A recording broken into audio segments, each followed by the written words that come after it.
Hi. Oh, look at them. Are you there? How long, Laura? And who else is there? Jordan and Rita. Okay. I'm happy to see you together. Hi. Hi, Roxy. Hi. Hi, Ariane. Hi, Kelvin. Hi, Jabez. Hi, Josh. Hi, Yanni. Hi, Jackie. Everyone is here. Oh, I'm very happy. Thank you for coming. Hi. Hi. Yeah. Hi, Nat. Hi, Jonathan. Nice to see your faces. So every single student was my favorite student. I remember you asked me this question. Oh, each school has its own particularities. South Island is an amazing school. My new school, it's an amazing school. My job is very different because at South Island, I was the head of mathematics. So I dealt only with the mathematics department. And of course, I was part of the leadership team of the school when we look across departments, but very little. Now my new job is the main job related to teaching and learning. So practically I oversee teaching and learning across all departments. And one additional challenge, as if this was not enough, is that my new school is a school where students from 2 years old to 18 years old come to school. So we have a nursery, we have primary school, and then secondary school as well. I'm learning a lot about nursery and primary school and how they learn. There are many commonalities in between how we learn in secondary school and how students learn in primary and kindergarten. Of course, there are many differences as well. We throw on a statement to discuss. People jumped in to discuss and they're very engaged, made our tutor times very fun. I have a favorite number, which is 8,218, because that's a perfect number. So it's a long story. When I created my email address, and my private email address, and you start looking for a name, and then you find that Daniela Vasile is already taken. Then I thought, okay, let me put in something mathematical. So I was looking for perfect numbers. And perfect numbers are numbers that are equal to the sum of their divisors. Like, for example, 6. The divisors of 6 are 1, 2, and 3. And if we add them, we get 6. So I tried to put at the end of my email address a perfect number. And then the first 3 were taken. So there I got to the 4th one, which is 8128. And that's how it became my favorite number, is the 4th perfect number. It's in a way the perfect form. It's something that helps you think clearly, and the premises are very clear as well. Like, for example, I don't like politics because you never have the full picture. You can't make informed judgments because there is always another side of it. Whereas with math, if you set your axioms, your starting point correctly, then through logical thinking you get to a correct result. I think it's a way to develop logical thinking, critical thinking, and I for sure, it comes also from my mathematics teachers in Romania. I was lucky to have very good mathematics teachers when I was in school. And as I always say, math always depends, or your success in math always depends, or not always, but in a big, depends a lot on the teacher you have. Sorry, I'm a boring person. No, I don't play video games. I'm sorry, Jackie. It's a lot of fun. I like coming back because my family is here. I have a lot of friends I reconnected with. I've been away for 20 years. So it's like, in a way, it's like coming to a new place. It's discovering a new place. Oh, it's very different, right? I like them both. I like Romania is my hometown. I like Hong Kong because I spent so many years there.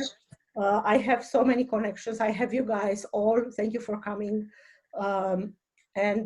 So I can't say that I like one more than other. In a way, it's like you have 2 children. and you love them both, right, Roxy? My daughter is in the participant, so you have two children. You love them both. They are different. I'm sure you have a favorite. No, I don't. As I mentioned earlier, I came with my husband with his job, and I was lucky because it was such a good place, and I was lucky to come to ESF. I didn't know, of course, too much about Hong Kong when I came, but ESF, it's a very well-established organization, so they are one of the best schools worldwide. So that's why it was no doubt that I wanted my children to be in ESF. I wanted to teach in ESF, and I was lucky to join South Island School, which is a school that gave me a lot of joy and growth. Well, I remember one moment where you all came at the board to discuss a problem. So I remember the moment when Jonathan stood and quickly went to the board, discussing on something that I wrote there. And then you all came because you started to debate between you what's the next step. So I think this engagement that you had, it's amazing. And remember, as I told you, and I will keep telling to all my students, no teacher can teach you for level 7.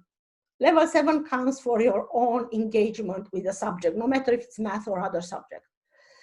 So we teach you, we do the best to teach you, but if you don't engage cognitively with the content, then no student can achieve the top grades. And you did, yeah, you did engage with the content.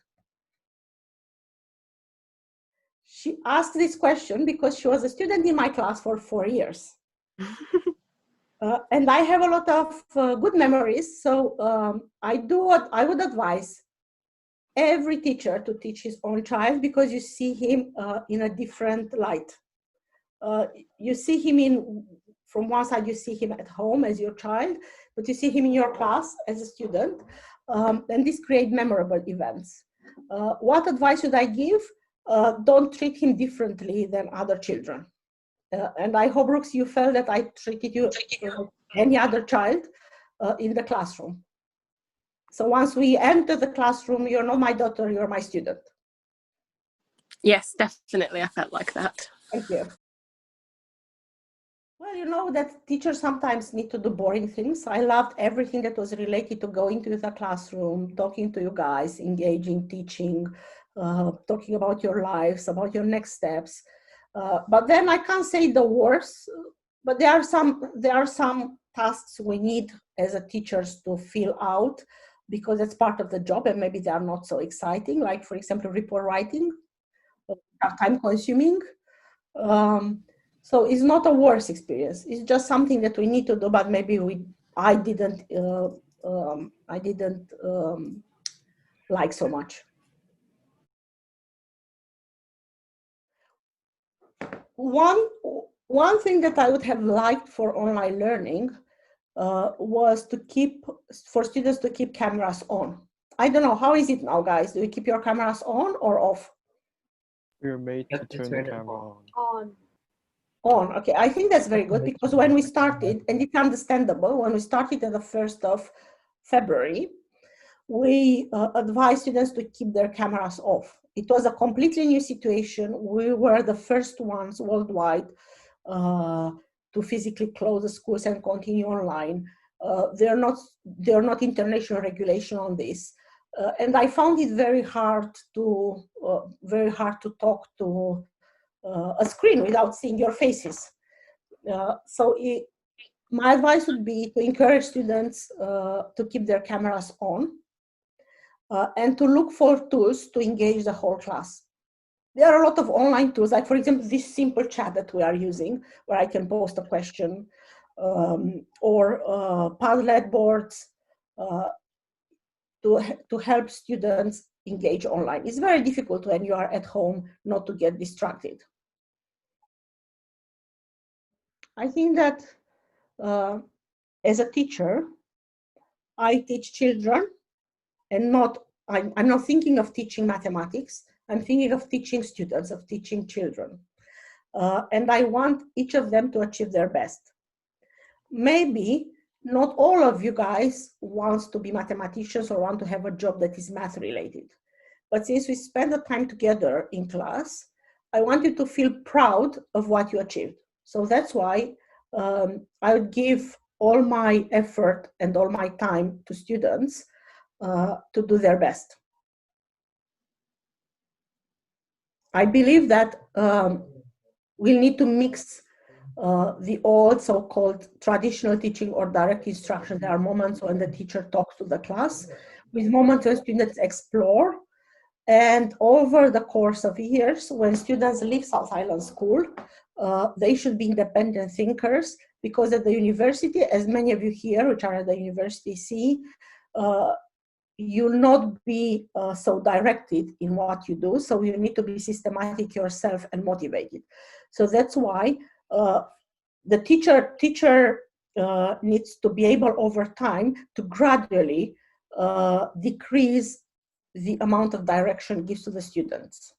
And maybe some of you remember, which graduated some years ago, that I always tell to the students in year 13, remember somewhere in February, March year 13, I'm telling you, see, now you can do everything yourself. I don't need to teach you. You are independent thinkers.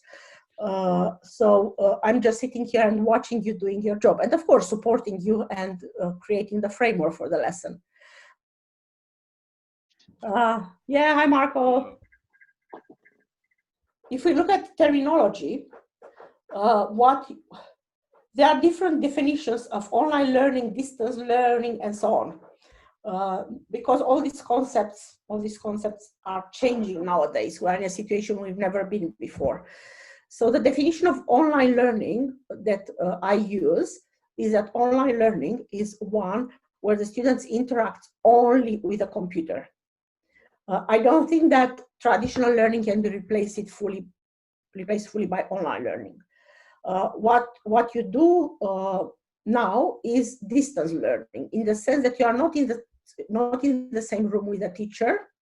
You still use digital tools, of course, to connect. So if we think of what you experience now, no matter how you want to call it, I don't think that it can replace traditional learning. Because you see, there is a social element of it that is very difficult to model online. Any teacher wants to see his students in 3D, not in 2D, right? It's a vibe that is in the classroom. Are the moments where people connect and throw ideas, and not necessarily when we go in Zoom in breakout rooms, we don't see what happens, and you don't see what happens in another breakout room. So there is not too much communication between breakout rooms. So that's why I think that online learning or distance learning, whatever you want to call it, cannot replace traditional learning. But I do believe in a model of blended learning, which you actually did in South Island School. Not all schools are one-to-one laptop schools, but in our school, before all the situation started, we did blended learning, in the sense that we use technology in the classroom to enhance learning. And that's a best model. This model works also if you have students that are, for example, at home, whereas when all others are in class, and if they are at home and they want, because of different reasons, and they can join from online a class that is physically in the room.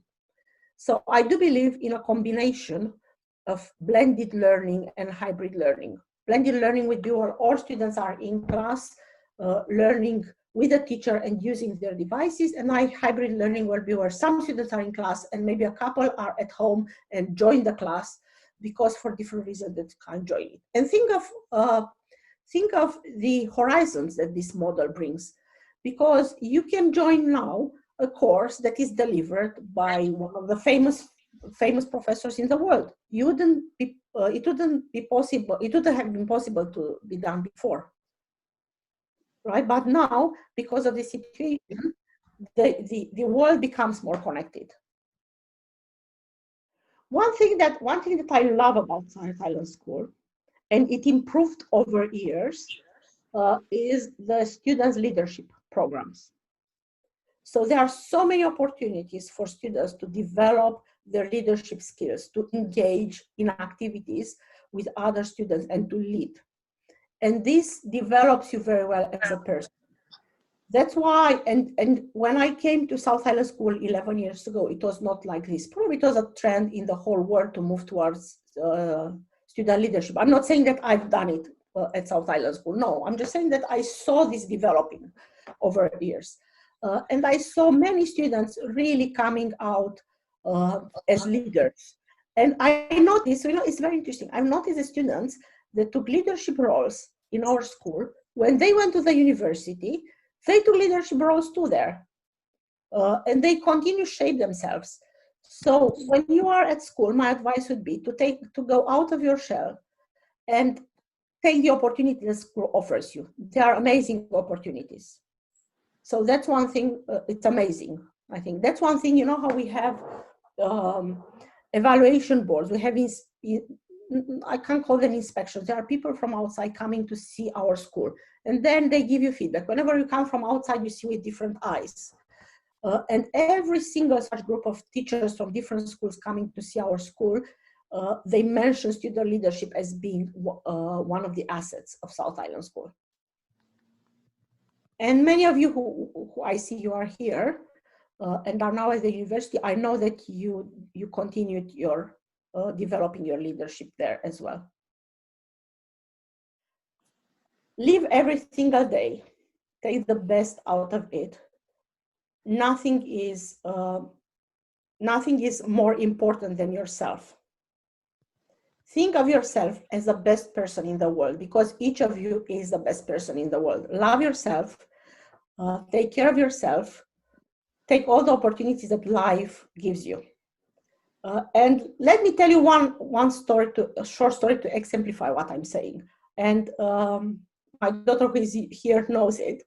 When I was a student, I wanted to color my hair in green. So I don't know what happened, I didn't do it. And for the next of the years, about 10 years ago, I realized that actually I'm sorry that I didn't do it, but no, I can't do it. Can you imagine me with a green hair? So try things, try all things that don't harm you, of course, that life offers you. And it's a time of growth for you. It's a time of enormous growth, and you all have the potential to grow, to try things out before defining what you want really your life. Thank you very much, guys. You have my email address. Everyone has the email address. And you can contact me whenever you want. I love you all. Thank you for coming here. Thank you for giving me your time. I really, really enjoy chatting with you. Thanks for Ms. Hui for organizing this. Thank you very much. I wish you all the best in your life. You are amazing. You are amazing.